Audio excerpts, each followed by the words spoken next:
Hey guys, welcome back to Small Screen Shakedown. Today we'll rank 10 of the worst cartoon show flops in history. Let's head into it. Number 10, Teen Titans Go. Teen Titans Go feels like a more shallow, tame, and goofy rendition of its predecessor, much like the Powerpuff Girls reboot. The storylines, once again, are often useless and less dramatic. The writing is more idiotic, and the characters are just irritating. The original's well-crafted animation has also been swapped out for designs that look like they were hastily cobbled together in Flash. What once was an original and nuanced animation based on action has become another stupid cartoon comedy. The worst part is they put the tub back in the freezer even though it's empty. I mean, who does that?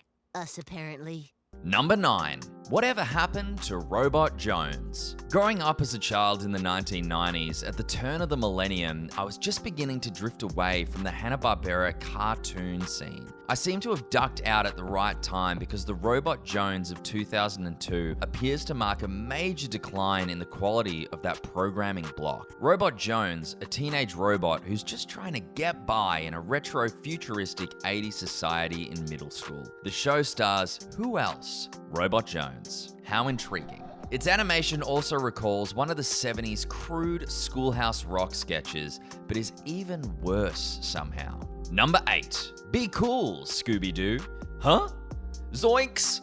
Can we stop those mediocre reboots, please? At least a new show can potentially introduce some cool new ideas, and the classics we loved as children are not tainted. This reboot of Scooby-Doo and his mystery-solving human companions in 2015 waters down the classics' fun adventures and clever gags. We get over-the-top jokes instead, which feel desperate. Generic monsters, lame characters, and basic animation in the style of Family Guy. Oh, for crying out loud! It's really obvious what happened. Duh. Number 7. Sonic Boom. Poor Sonic. Lately, he just can't seem to catch a break. Just about everything that involves the post-90s blue dude with attitude has ranged from mediocre to terrible. When it harkens back to the classics, about the only time a decent Sonic product is made, Sonic Mania, anybody? Sonic Boom of 2014, featuring a roided up Knuckles, was hyped, though it fell flat as a sort of Sonic renaissance. Not surprisingly, the show it was based on turned out to be equally cringeworthy and uninteresting. I see no villains, just some fools whose only ability is wasting time. Number 6. George of the Jungle.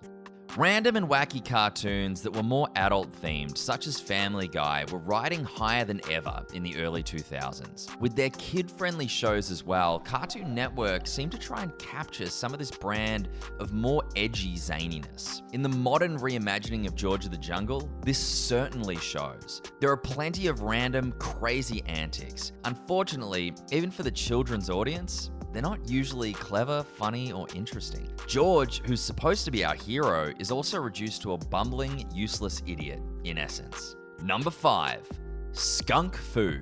Skunk Foo checks off all the boxes of mediocrity quite a lot, which probably explains why it only lasted for one season. It features an annoying cast of critters, including a plus-sized Kung Fu master panda and a young apprentice skunk. Some stock and pointless plots, basic animation, and cringy voice acting are also included. It basically sounds like a poor imitation of Kung Fu Panda's CG hit. Number 4. Am Weasel. This zany Hanna-Barbera show featuring an overly animated and obnoxious weasel is pretty lame and nonsensical if the goofy title didn't give it away.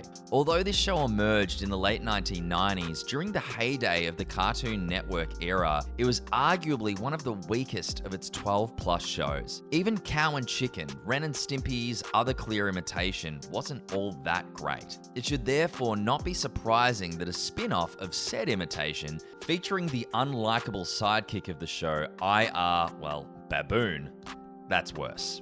Number 3. Mr. Pickles. If the jokes are clever and executed, well, it's fine to use surreal themes, random gags, gross out humor, and shock laughs. And Lord knows, there's plenty of that on Adult Swim that calls home from this program. Mr. Pickles' problem is that it's neither clever nor funny in particular. It's just a loony show, and not in a good way.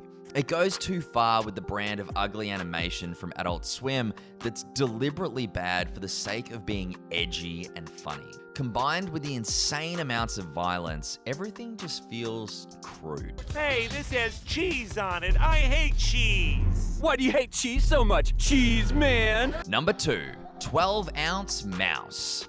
I admittedly laughed a few times at this ridiculous cartoon when it made its debut in the early days of Adult Swim. The downright bad sketches and animation, which appears to have been made on Microsoft Paint, is so ridiculously simple and crude that it's clearly meant to be a joke. The issue is that just because you want something to be humorous, that doesn't mean that it's going to be. It definitely doesn't mean that it'll be fun to watch. At times, the oddball characters and the general element of randomness are chuckle-worthy, yet all at once, this show succeeds in being bland and insane, which makes watching it feel pointless and dull. Number 1, Scaredy Squirrel.